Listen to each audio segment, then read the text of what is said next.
സുഹൃത്തുക്കളെ, ഹലാൽ ഈ വാക്ക് നമ്മൾ ദിവസവും കേൾക്കാറുണ്ട്. പലപ്പോഴും ഇത് ഭക്ഷണവുമായി മാത്രം ബന്ധപ്പെട്ട ഒന്നാണെന്നാണ് നമ്മൾ വിചാരിക്കാറുള്ളത്.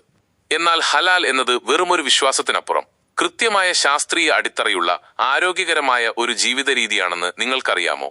എന്താണ് ഹലാൽ അറവ് രീതി? അതിനു പിന്നിലെ ശാസ്ത്രമെന്താണ്? നമുക്ക് നോക്കാം. എന്താണ് ഹലാൽ? അറബിയിൽ അനുവദനീയം എന്നാണ് ഹലാൽ എന്ന വാക്കിന്റെ അർത്ഥം. ഭക്ഷണം, സമ്പാദ്യം, സംസാരം എന്നിങ്ങനെ ഒരു മനുഷ്യന്റെ ജീവിതത്തിലെ സകല കാര്യങ്ങളിലും ശുദ്ധമായതിനെയാണ് ഇസ്ലാം ഹലാൽ എന്ന് വിളിക്കുന്നത്. വിശുദ്ധ ഖുർആൻ അനുശാസിക്കുന്നത് നോക്കൂ: ഭൂമിയിലുള്ളവയിൽ നിന്ന് അനുവദനീയവും വിശിഷ്ടവുമായത് നിങ്ങൾ ഭക്ഷിച്ചുകൊള്ളുക. ശാസ്ത്രീയമായ അറവ് രീതി. ഹലാൽ രീതിയിൽ ഒരു മൃഗത്തെ അറുക്കുമ്പോൾ മൂർച്ചയുള്ള കത്തി ഉപയോഗിച്ച് കഴുത്തിലെ പ്രധാനപ്പെട്ട 4 കുഴലുകൾ, അതായത് ശ്വസനനാളി, ഭക്ഷണനാളി, 2 പ്രധാന രക്തധമനികൾ, മൈനസ് എന്നിവയാണ് മുറിക്കുന്നത്. ഇവിടെയാണ് യഥാർത്ഥ ശാസ്ത്രം ഒളിഞ്ഞിരിക്കുന്നത്. വേദനയില്ലാത്ത മരണം. രക്തധമനികൾ മുറിക്കപ്പെടുന്നതോടെ തലച്ചോറിലേക്കുള്ള രക്തയോട്ടം സെക്കൻഡുകൾക്കുള്ളിൽ നിൽക്കുന്നു.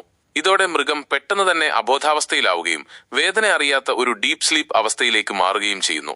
Muscle reflex. അറുത്തതിനു ശേഷം മൃഗം കൈകാലുകൾ അടിക്കുന്നത് വേദന കൊണ്ടല്ല, മറിച്ച് പേശികളിലെ നാഡീവ്യൂഹങ്ങൾ കാണിക്കുന്ന സ്വാഭാവികമായ ഒരു പ്രതികരണം മാത്രമാണത്.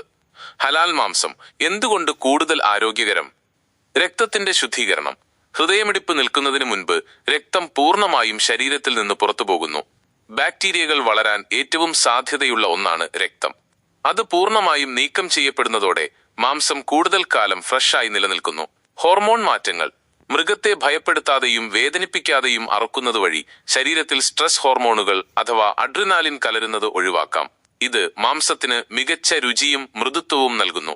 Uric acid. രക്തത്തോടൊപ്പം ശരീരത്തിലെ അനാവശ്യമായ യൂറിക് ആസിഡും പുറന്തള്ളപ്പെടുന്നു. ഇത് കിഡ്നി സംബന്ധമായ പ്രശ്നങ്ങളുള്ളവർക്ക് ഏറെ ഗുണകരമാണ്. തിരിച്ചറിയേണ്ട അപകടങ്ങൾ.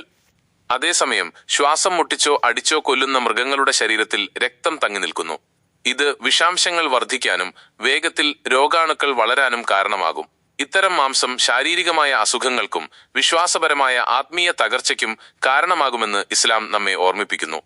ചുരുക്കത്തിൽ, ഹലാൽ എന്നത് കേവലം ഒരു മുദ്രയല്ല, അത് കാരുണ്യത്തിന്റെയും ശുദ്ധിയുടെയും അടയാളമാണ്. അറുക്കുന്ന മൃഗത്തിനോട് പോലും കരുണ കാണിക്കണമെന്ന വലിയ സന്ദേശം ഇതിലുണ്ട്. ഈ വിവരങ്ങൾ നിങ്ങൾക്ക് ഉപകാരപ്പെട്ടുവെങ്കിൽ മറ്റുള്ളവരിലേക്കും പങ്കുവയ്ക്കുക. ഇതുപോലുള്ള പുതിയ അറിവുകൾക്കായി ഈ ചാനൽ സബ്സ്ക്രൈബ് ചെയ്യുക, ലൈക്ക് ചെയ്യുക,